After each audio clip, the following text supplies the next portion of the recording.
Dan tadi ya, salafus saleh itu tetap, cuma persoalannya kan ketika kita membaca Al-Quran, Al-Quran Dhuhrun wa Fadlun wa Haddun wa Matlaqun.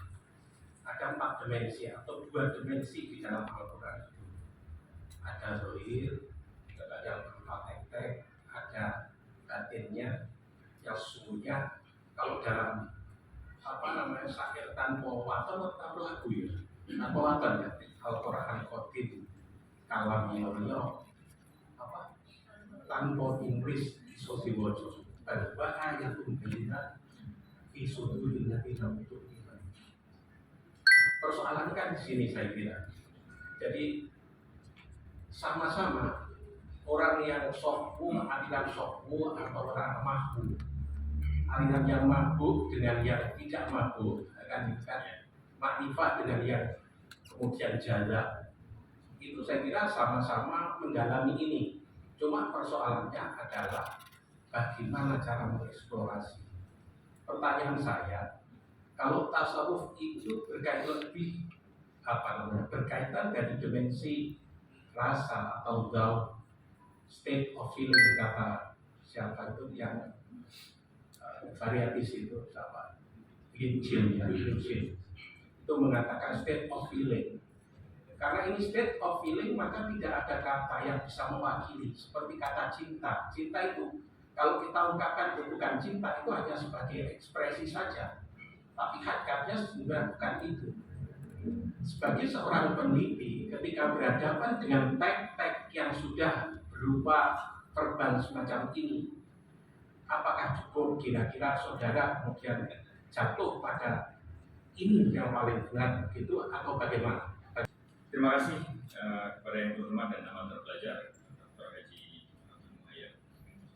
Pertama, saya ingin menyampaikan bahwasanya disertasi ini tujuannya bukan untuk saling mengadu antara salafi dan non-salafi, tapi justru ingin ada rekonsiliasi, ada saling memahami bahwasanya tidak benar kalau misalnya orang-orang di salafi itu arti sufi, hanya saja bagaimana memahaminya itu agak sedikit berbeda.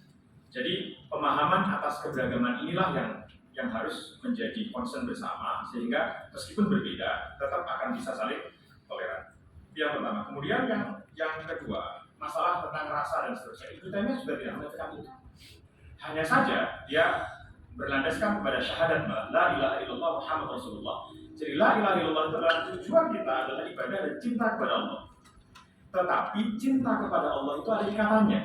Ikatannya apa? Muhammad Rasulullah. Kita mencintai Allah dengan cara-cara yang sudah ditentukan.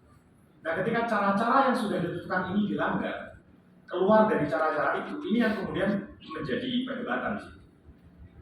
Contoh ya, dalam wali misalnya, wali itu tidak dilihat dari saktinya.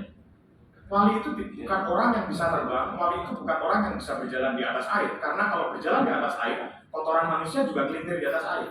Debu juga berterbangan, sampah juga berterbangan. Tetapi wali itu adalah orang yang betul-betul istiqomah, memperbaiki ibadahnya dekat dengan Allah, bukan malah kesaktiannya. Lagi-lagi konteksnya adalah banyak pada waktu itu di zaman Ibnu Taimiyah banyak orang mengaku wali. Jadi bukan berarti Ibnu Taimiyah menolak wali, dia mengakui adanya wali. Makanya menulis aulia ar-Rahman wa syaitan. Jadi mengakui.